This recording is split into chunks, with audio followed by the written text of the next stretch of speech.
नमस्कार दोस्तों, स्वागत है आपका आपके अपने यूट्यूब चैनल अपनी कोचिंग पे।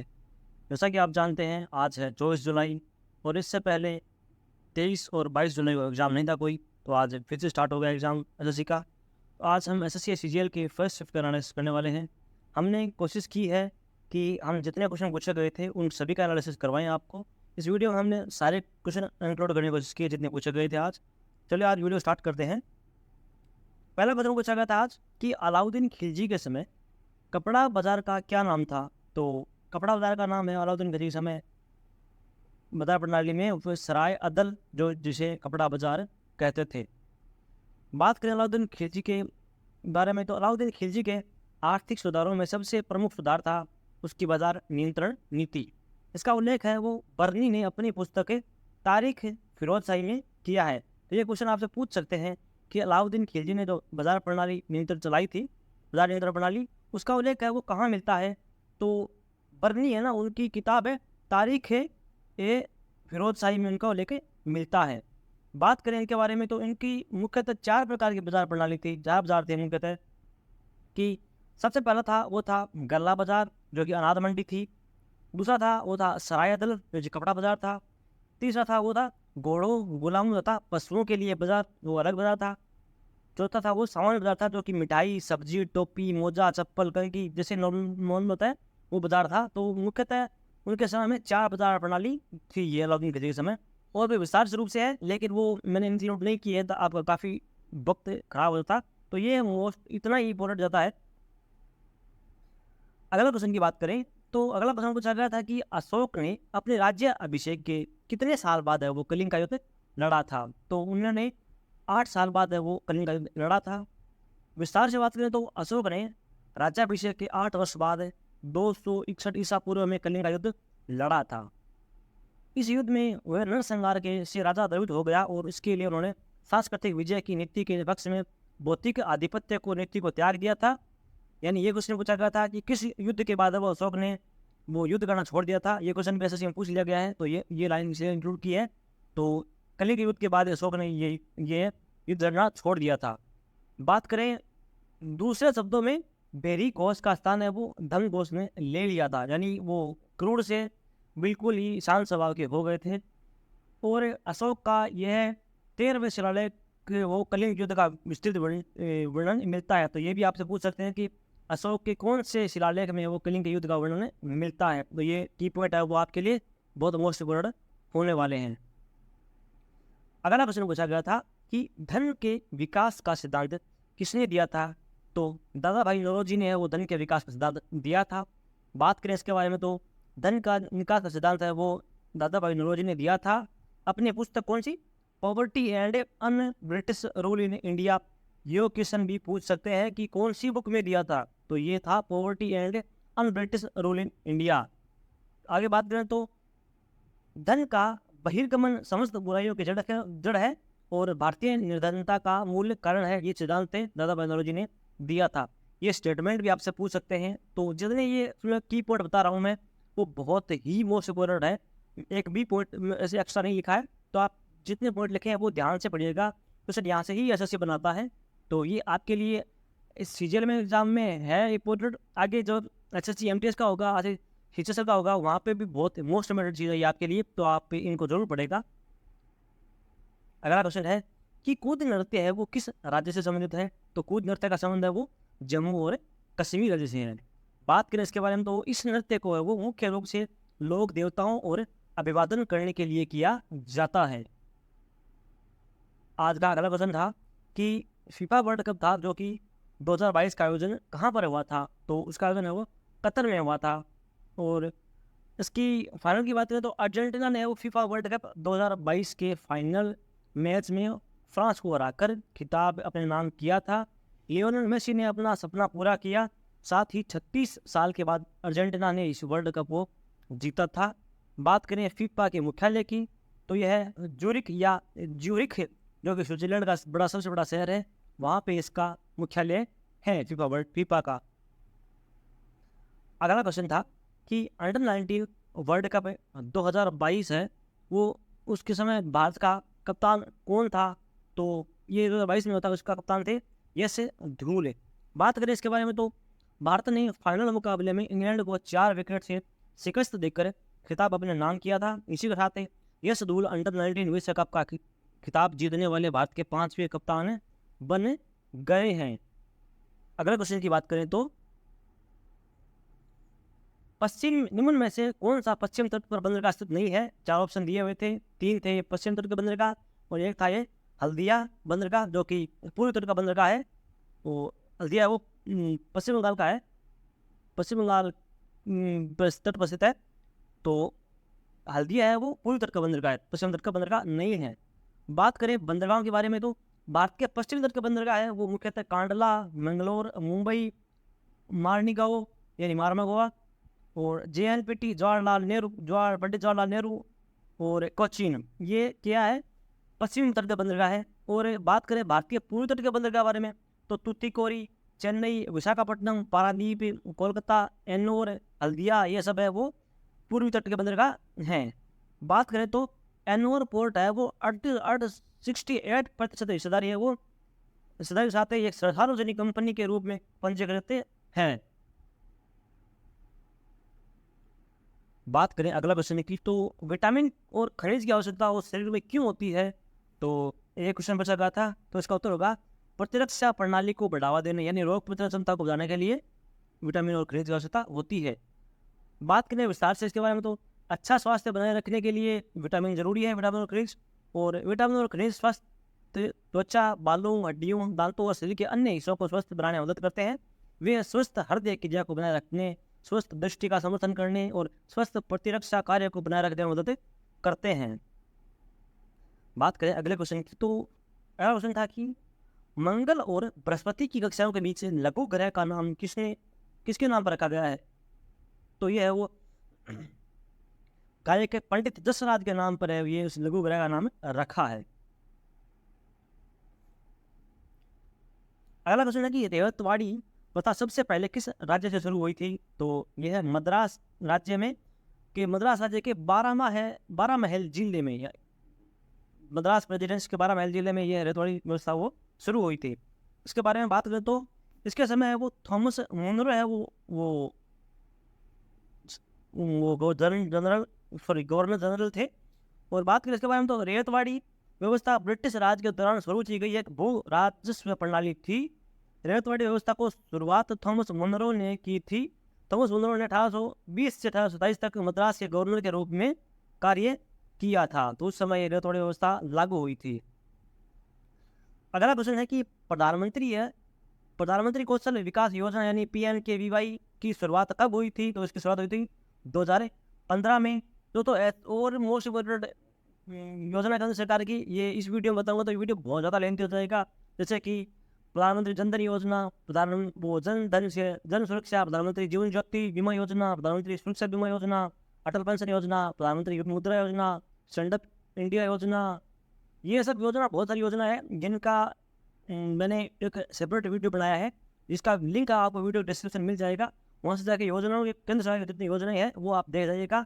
वहाँ से क्वेश्चन ऐसे में जरूर पूछते हैं, तो वो भी आप देख जाइएगा। वो वीडियो मैंने बनाया है, वो आपके लिए काफ़ी हेल्पफुल होगा। अगला प्रश्न है कि अप्रैल 2023 तक 2021 तक NGT का चेयरमैन कौन थे? तो आदर्श कुमार गोयल है वो NGT यानी नेशनल ग्रीन ट्रिब्यूनल के अध्यक्ष थे। बात करें इसके बारे में तो नेशनल ग्रीन ट्रिब्यूनल चेयरमैन की नियुक्ति है वो भारत के मुख्य न्यायाधीश के परामर्श से केंद्र सरकार करती है और इसका मुख्यालय है वो नई दिल्ली में है। और इसमें कम से कम 10 लेकिन अधिक से अधिक 20 न्यायिक सदस्य होते हैं और कम से कम 10 लेकिन अधिक से अधिक 20 सदस्य विशेषज्ञ सदस्य होते हैं। बात करें तो इसकी स्थापना है वो 18 अक्टूबर 2010 को राष्ट्रीय हरित अधिकरण अधिनियम के तहत की गई थी। उच्चतम न्यायालय के पूर्व न्यायाधीश लोकेश्वर सिंह पंता है वो भारत के वो पहले वो क्या बोलते हैं NGT के पहले अध्यक्ष थे और वर्तमान में वो आदर्श कुमार गोयल हैं। अगला प्रश्न है कि कंचनजंगा पर्वत चोटी है वो कौन सी हिमालय का भाग है? तो ये ग्रेट हिमालय का भाग है। बात करें इसके बारे में तो कंचनजंगा है वो दुनिया का तीसरा सबसे ऊंचा पर्वत है, जिसकी ऊंचाई 28,169 फीट यानी 8,586 यानी 85 मीटर है। यह सिक्किम राज्य में पूर्वोत्तर भारत और पूर्वी नेपाल के बीच की सीमा पर पूर्वी हिमालय के दार्जिलिंग, सिक्किम के उत्तर और उत्तर पश्चिम में 40 मील 74 किलोमीटर की दूरी पर स्थित है। यह पर्वत ग्रेट हिमालय रेंज का एक हिस्सा है। अगला प्रश्न था कि किस त्योहार को दहन के नाम से जाना जाता है, तो इसका उत्तर होगा पोंगल। वैसे होलिका दहन भी होता है, लेकिन ऑप्शन में पोंगल था, होलिका दहन ऑप्शन नहीं था। ऑप्शन ऐसा था पोंगल, ओणम, बिहू, ऐसे कुछ ऑप्शन थे, तो इसमें पोंगल उसका उत्तर होगा।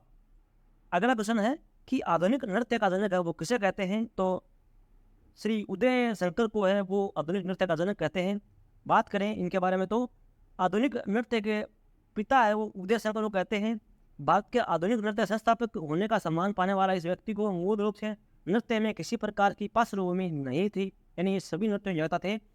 उदय शंकर है वो 1900 से 1977 तक है वो संगीत रवि शंकर के बड़े भाई राजस्थानी परिवार से थे, जिसके मूल वंशज है वो बांग्लादेश से हैं। ये पंडित रविशंकर है। अगला क्वेश्चन है कि संविधान का अनुच्छेद 141 है वो किससे संबंधित है, तो इसमें 141 में उल्लेख है कि इसके अंतर्गत है वो उच्चतम न्यायालय का द्वारा घोषित किया कानून सभी न्यायालयों पर बाध्यता है। ये दोस्तों क्वेश्चन पहले ही पूछ लिया गया एसएससी में, तो ये क्वेश्चन आप रिपीट दोबारा हो सकते हैं, तो ये क्वेश्चन को नोट डाउन कर लीजिएगा। आर्टिकल 141। अगला क्वेश्चन है कि बाजार में मुद्रा आपूर्ति को अनुमोदित करने के लिए सरकार क्या करेगी, तो इसका उत्तर होगा सरकारी प्रतिभूतियों को सरकार खरीदेगी और बेचेगी। इसके बारे में विस्तार से बात करूँ शब्दों में, तो केंद्रीय बैंक है वो आमतौर पर खुले बाजार में प्रतिभूतियों को खरीदने या बेचने के माध्यम से धन की आपूर्ति को समायोजित करके मौद्रिक नीति का संचालन करते हैं। एक क्वेश्चन था कि निम्न में से मौलिक कर्तव्य नहीं है, तो इसका चौथा ऑप्शन था वो वयस्क मताधिकार। 3 मौलिक कर्तव्य थे, एक ऑप्शन था वयस्क मताधिकार, ये मौलिक कर्तव्य नहीं है, ये मौलिक वो संवैधानिक अधिकार है वो एक नागरिक का। वयस्क मताधिकार है वो संवैधानिक अधिकार है, ना कि मौलिक कर्तव्य।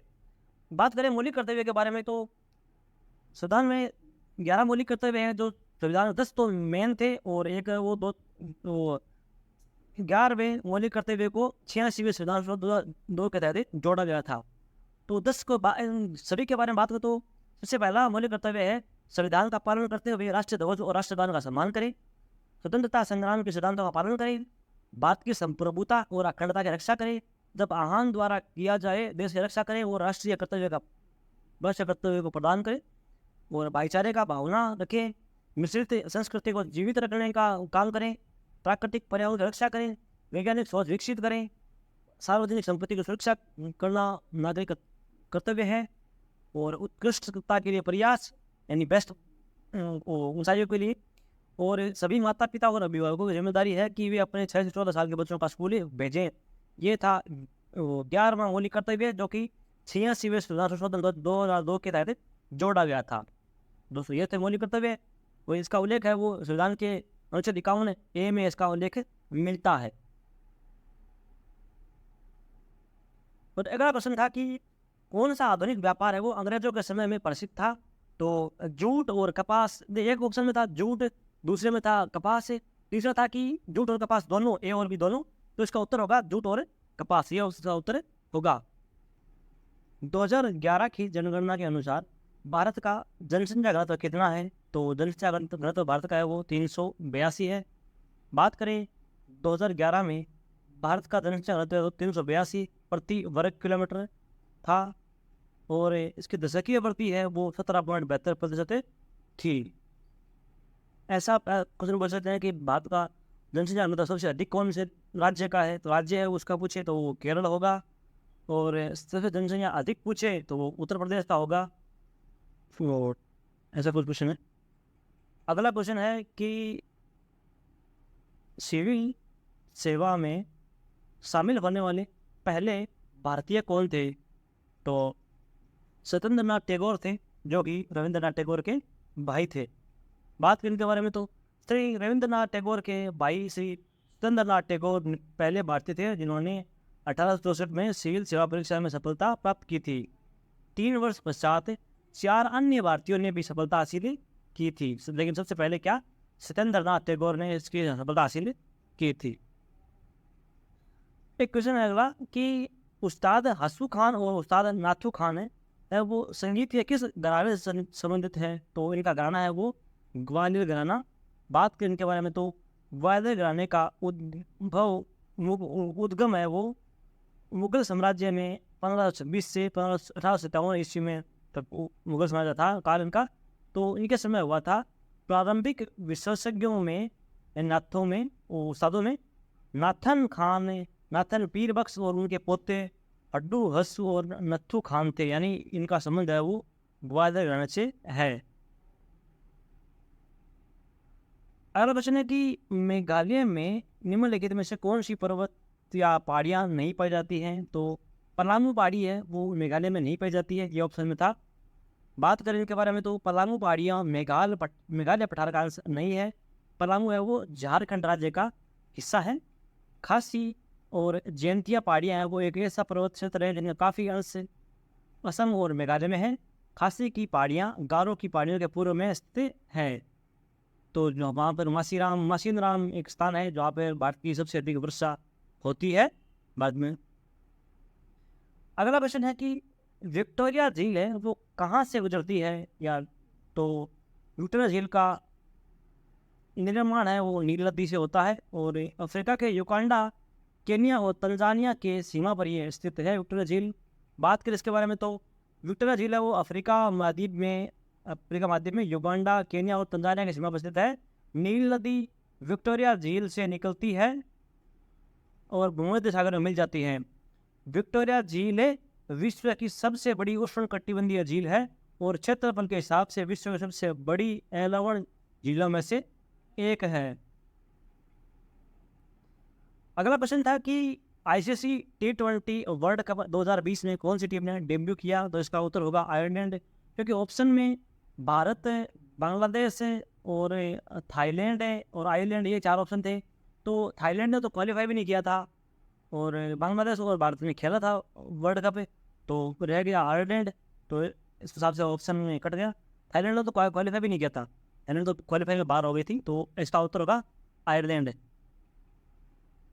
अगला प्रश्न था कि पहला वुमेन वनडे वर्ल्ड कप कौन से देश में खेला गया था? तो इसका उत्तर होगा इंग्लैंड पे खेला गया था, वो भी 1973 में। बात करें इसके बारे में तो मेंस वर्ल्ड कप से 2 साल पहले, यानी मेंस वर्ल्ड कप 1975 में हुआ था, बाद में 1989 में, बाद में 1983 में हुआ था, जो कि भारत ने जीता था।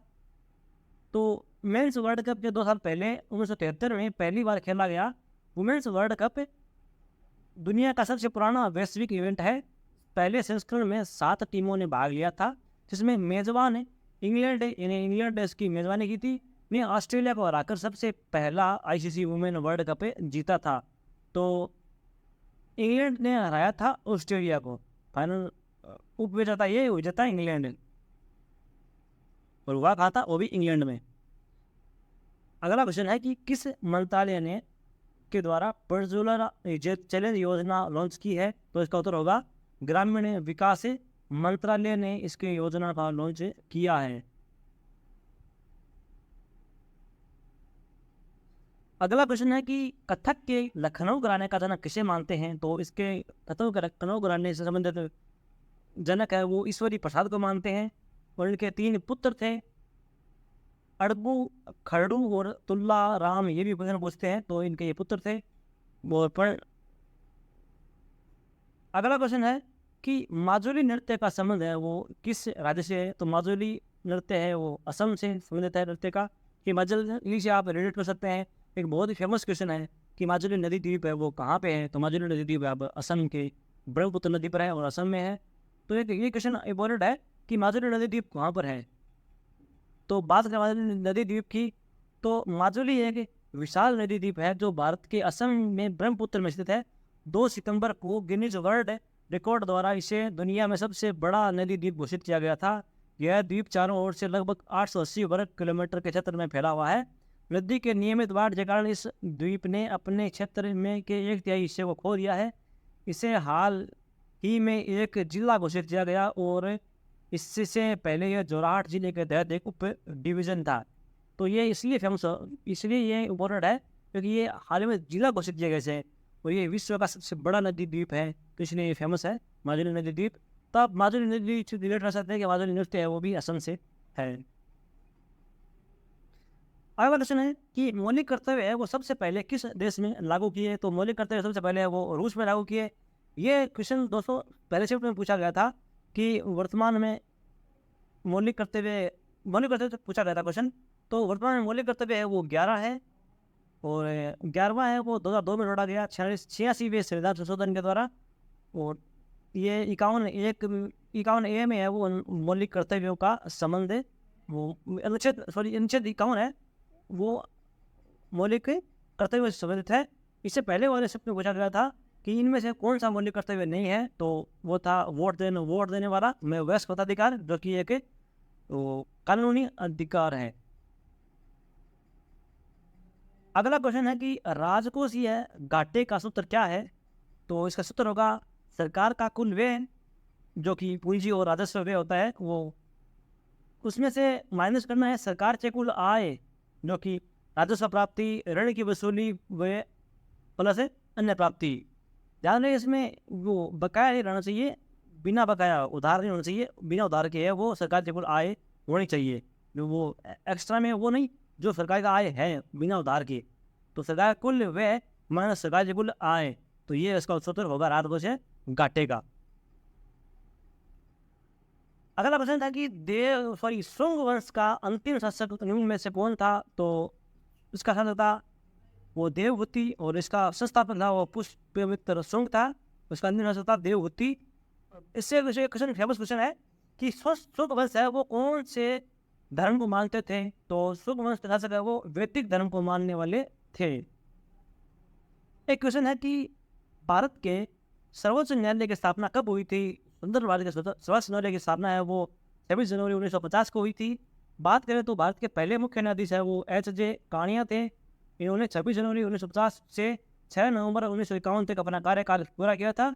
वह कुल 649 दिनों तक सुप्रीम कोर्ट के मुख्य न्यायाधीश रहे थे।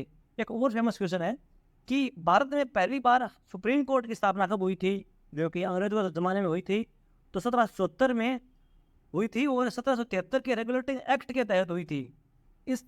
तब इसे कलकत्ता सर्वोच्च न्यायालय कहा जाता था और इसमें एक न्यायाधीश के अतिरिक्त 3 अन्य न्यायाधीश भी होते थे। तो ये क्वेश्चन भी बहुत मोस्ट इम्पोर्टेंट हो जाता है मॉडर्न हिस्ट्री से।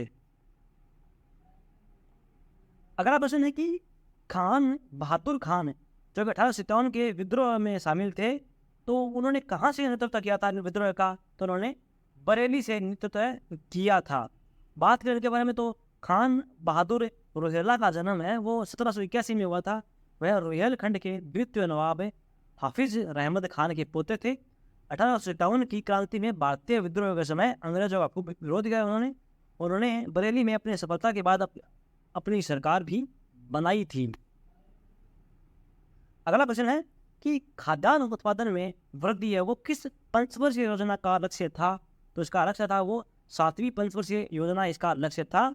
और बात करें इसके बारे में तो 7वीं पंचवर्षीय योजना का मुख्य उद्देश्य बात करें तो सामाजिक न्याय के माध्यम से आर्थिक उत्पादकता बढ़ाना, खाद्यान्न उत्पादन और रोजगार पैदा करने के क्षेत्रों में विकास स्थापित करना, ये 7वीं पंचवर्षीय योजना का मुख्य उद्देश्य यानी मोटो था।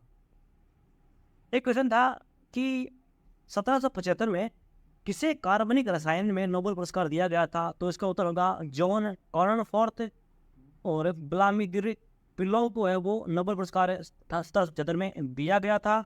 और जॉन कॉर्नफोर्थ को है वो एंजाइम उत्प्रेरण प्रतिक्रियाओं की स्टीरियोकेमिस्ट्री के लिए दिया गया था और व्लादिमीर पिलोव को है वो कार्बनिक अणुओं और प्रतिक्रियाओं को स्टीरियोकेमिस्ट्री का अध्ययन करने के लिए दिया गया था।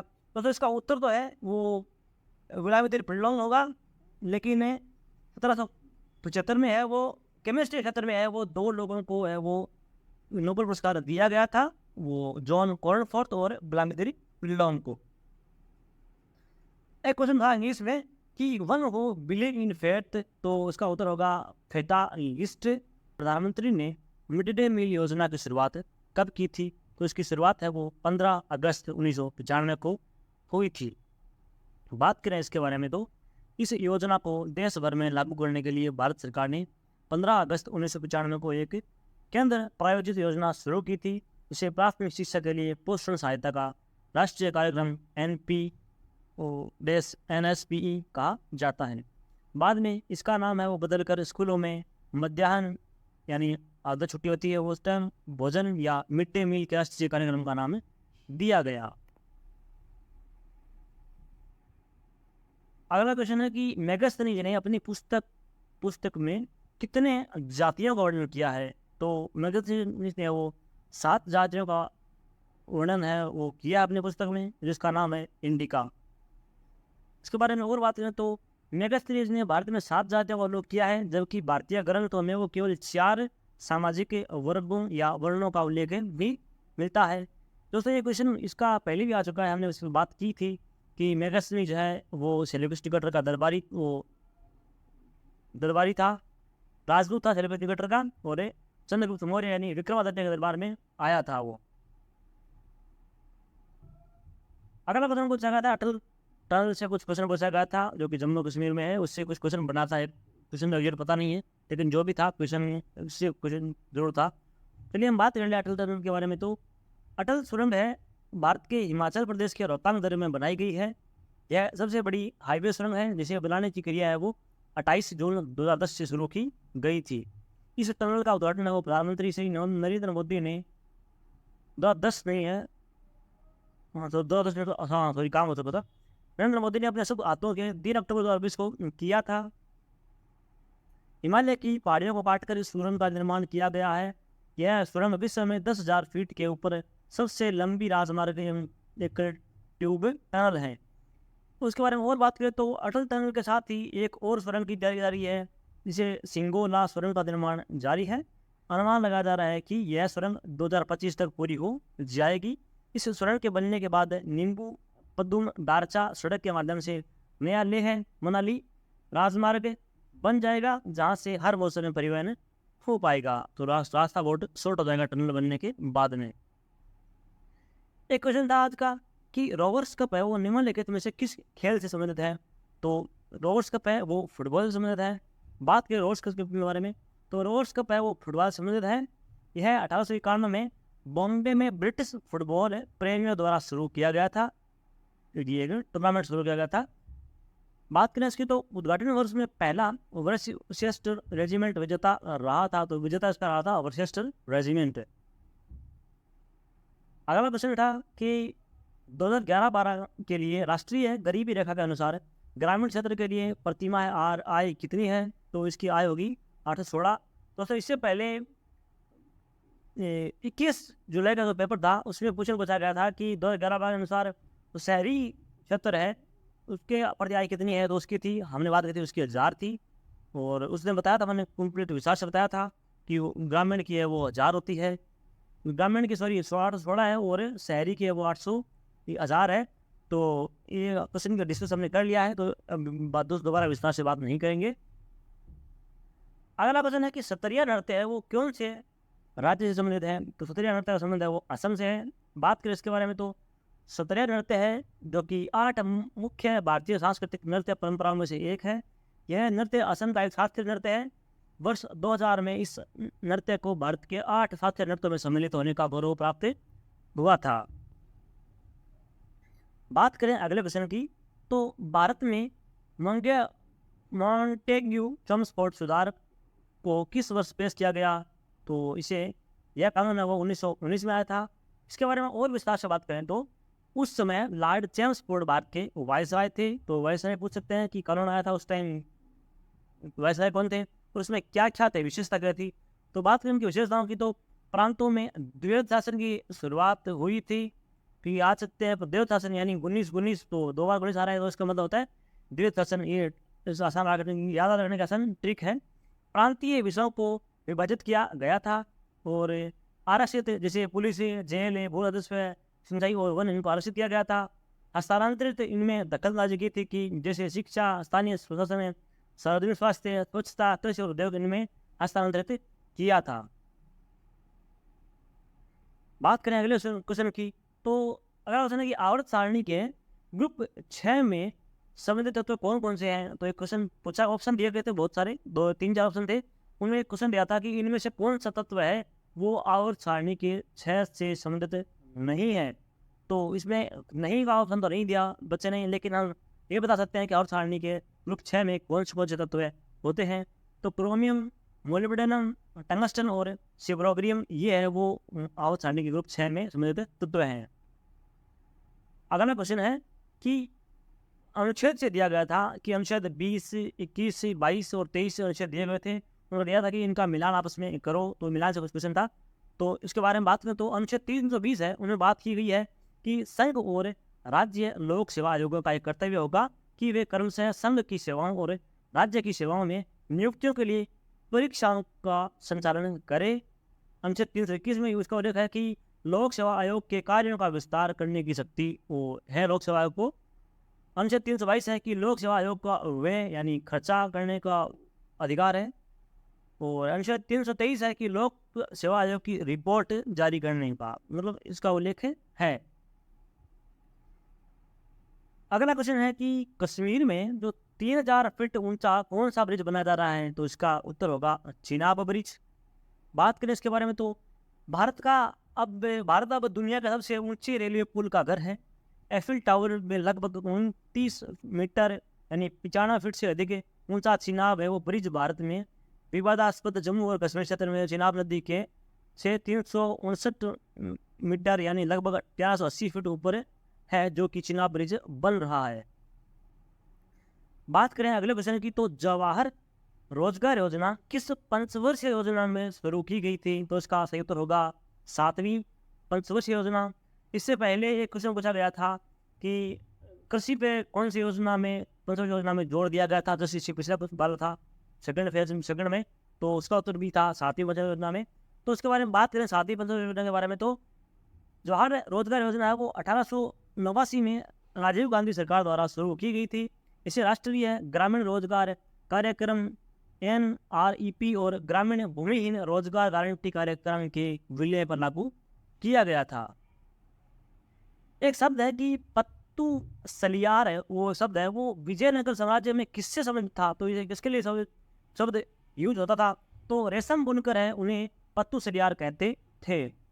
बात करें विजयनगर साम्राज्य के बारे में तो इस वंश की स्थापना है वो हरि और बुक्का ने की थी और 1336 ईस्वी में की थी। और हरिहर बुक्का के पिता का नाम वो संगम था, उन्हीं के नाम पर इस वंश का नाम है वो संगम वंश पड़ा था। इस वंश का प्रथम शासक हरिहर प्रथम, जिसने 36 से 56 ईस्वी तक और इसने 36 ईस्वी में विजयनगर साम्राज्य की स्थापना और हम्पी को अपनी राजधानी बनाया था। तो आपसे ये क्वेश्चन पूछ सकते हैं इसमें कि स्थापना किसने की, कब की और उनके पिता का नाम क्या था और राजधानी क्या थी, तो ये क्वेश्चन आपसे बन सकते हैं विजयनगर से, तो याद कीजिएगा।